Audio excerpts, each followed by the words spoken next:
Hey guys, what's up? A person asked me a few questions, so I thought I would do a Q&A on that. And sorry, the lighting isn't the best. One was, how old were you when you were diagnosed with autism and your additional needs?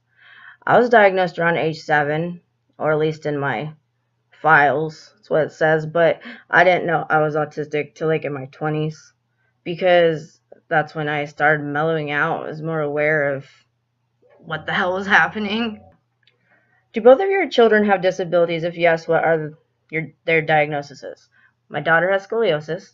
Though she was born preemie, so she had some issues in the beginning. And my son has autism, microcephaly, sensory processing disorder, reactive airway disorder, and he is receptive and expressive. Receptive and expressive, speech delayed, so he doesn't really talk and don't understand a whole lot. Number 3 is, what does it feel like to become a disabled mother? Tiring. It's not the easiest, but I manage, and it is kind of hard, but I deal with it. What is the most difficult thing about being a parent of your children with disabilities? There isn't much that is difficult with my daughter, because like I said, she only has scoliosis, but she like tips over and stuff. With my son, it is lack of communication, because he doesn't always understand, and the stuff that he does understand took me a long time, and he gets so frustrated because he can't communicate, and his meltdowns, they like do a number on me, and I get extremely wore out. 5 is attention wise. How do you spend your time with your boyfriend and your children? They all are in one room and we hang out. Do both of your children attend mainstream or special needs schools? Okay, neither one of my kids is in mainstream, but they're not in a special needs school neither. They're in regular school, but they're in special ed. My son is in an integrated room, special integrated room, I think it's called, and that means that there's special needs children and mainstream children in there. But since he's autistic, and in his one thing it says that he needs one-on-one attention, I don't know if he'll stay in that type of classroom or not, but neither one of them are in mainstream. Do both of your children attend? I already read that. Don't listen to that. As an autism and a disabled mother, do both of your children receive therapies through funding at both of your house and at their school? None of them come to the house. They used to with my daughter, but my daughter has it at school right now, and my son has it at school and at Blank Children's Hospital here. So we practically live at the hospital right now. And then he's supposed to get ABA therapy at some point and a social skills class or something. But he has a lot of therapies, but none of them come to the home. No. Sensory wise, how do they cope with surroundings when you all go out as a family? Uh, my daughter is kind of a weird subject because she doesn't exactly live with me like my son does.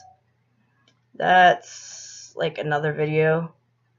But when they both are out at the same time, it's kind of hard because Summer wants to do everything her 3-year-old brother does, and that makes it difficult, especially when he isn't even at his age level. And taking my son out in general is like the hardest thing on the planet. If you take him somewhere new, he has a meltdown, and it could go on forever, especially until you leave that situation. Sometimes he'll calm down, but then keep starting back up, and he'll look all confused and look around him like he's getting sensory overload. But if you take him to a place that he's familiar with and he's been to hundreds of thousands of times, he doesn't really have them. So taking him out has been quite a chore. I'm not gonna lie. He is my hard baby. Summer was my easy baby. So, yeah, it's not the easiest thing in the world with him. So I tend to stay home most of the time and not really go places a whole lot because the way he is, and I don't need him uncomfortable or freaking out. So yeah. 9. Do you have any words to say to your audience who are watching you right now?